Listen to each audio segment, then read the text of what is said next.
Shalom. Perkenalkan, kami dari Praja IPDN Angkatan 32 dari kampus Jatinangor. Sebelumnya, kita akan perkenalan dulu nih. Seperti kata pepatah, tak kenal maka tak Sayang. enggak dong, harusnya kenalan dulu.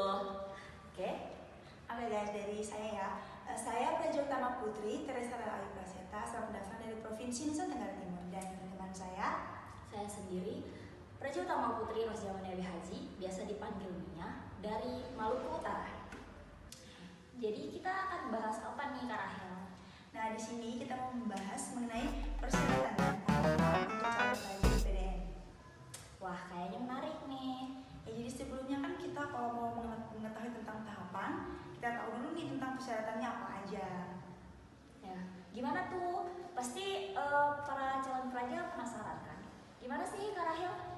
Nah, persyaratan yang pertama adalah persyaratan umum, yang tentunya pasti harus warga asli Indonesia.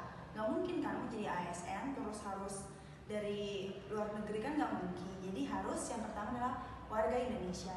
Nah, yang kedua adalah usia peserta seleksi minimal 16 tahun dan 21 tahun pada tanggal 1 Januari 2025.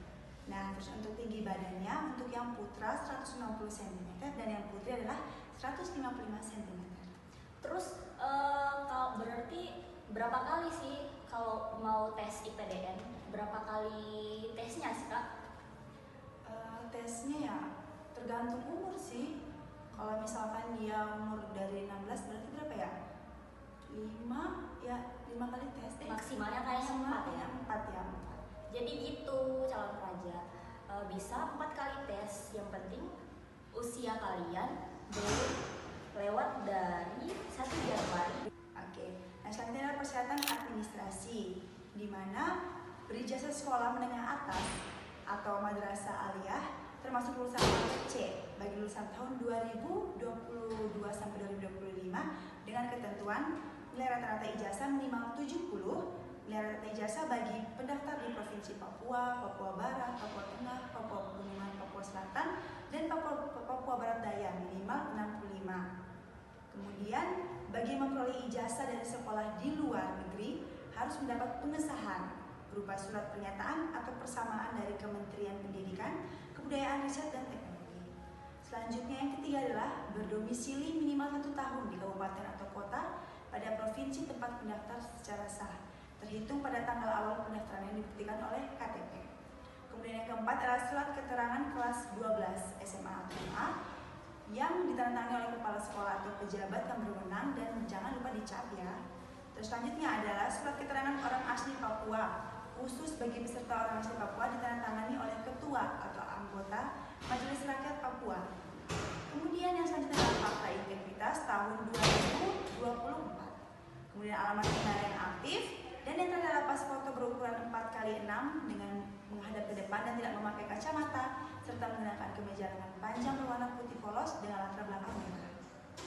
Nah, itu kira-kira persyaratan administrasi yang harus Capra lengkapi dalam mengikuti tes IPDN.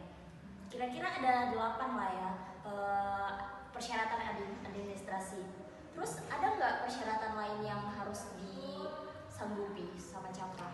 Ya, persyaratan lain itu mungkin seperti tidak menjalani hukuman ya, secara pastilah harus terbebas dari hukuman, kemudian tidak bertindik, karena calon ASN itu kan harus rapi, jadi nggak boleh ada tindik, tato, dan lain-lain.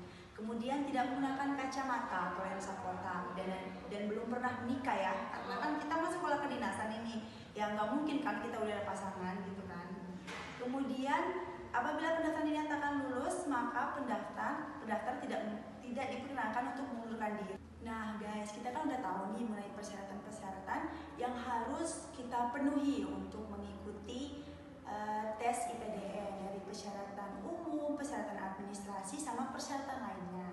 Nah, setelah kita mengetahui persyaratannya ini, kita akan membahas mengenai tahapan-tahapan atau alur untuk kita bisa mencapai atau sebagai praja ya.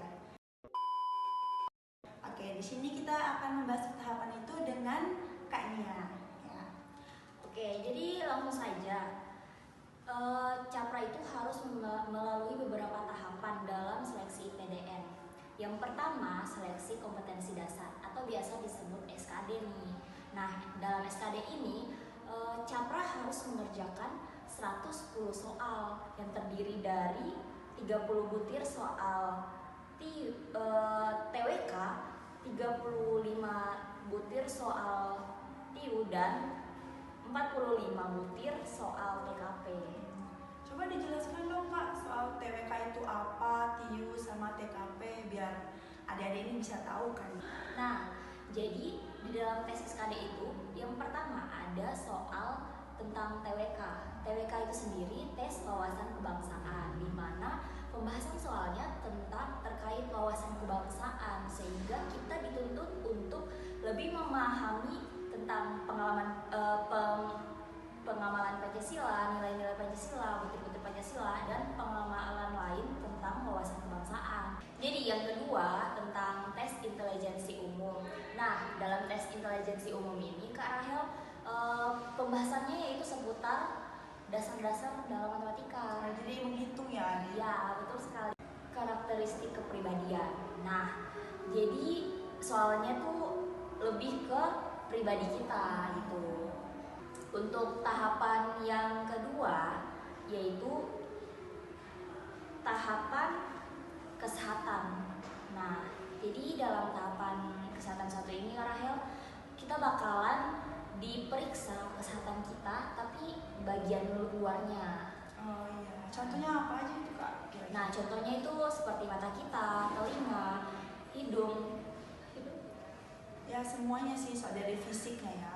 Jadi kalau misalkan kalian ada yang rabun yang sampai harus pakai kacamata itu, ya kalau bisa diobati atau dikurangi biar bisa lolos gitu. Soalnya di kampusnya kan nggak boleh pakai kacamata. Jadi sebisa mungkin kita harus menjaga kesehatan kita biar jangan memperburuk mata kalian yang misalkan udah min dikit-dikit gitu. Nah, ada satu lagi nih untuk kulit.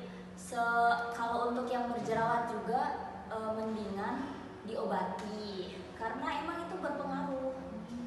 Kalau varises gitu kan? Kalau varises? Ya varises juga mending sebelum kesehatan itu diperiksa harusnya suntik varises dulu biar tidak mempengaruhi nilai dari tes tersebut. Oh, jadi ada baiknya kita melakukan medical check up dulu ya biar kalau misalkan kita tuh tahu apa kekurangan kita dan bisa cepat diperbaiki ya sebelum tes itu dimulai. Nah, jadi tahapan selanjutnya dari tes IPDN yaitu psikotes IPDN. Jadi penjelasan singkat tentang tes psikotes IPDN itu di dalam tes psikotes IPDN ada terdapat tes logika, analogi, gambar, kepribadian, dan belajar dari pengalaman. Oh ya berarti tes itu menguras konsentrasi ya, jadi betul-betul harus konsen untuk ngerjainnya, jadi nggak boleh ini pikirannya kemana-mana, jadi harus benar-benar fokus untuk menyelesaikan soal-soalnya ya. Ya, betul sekali.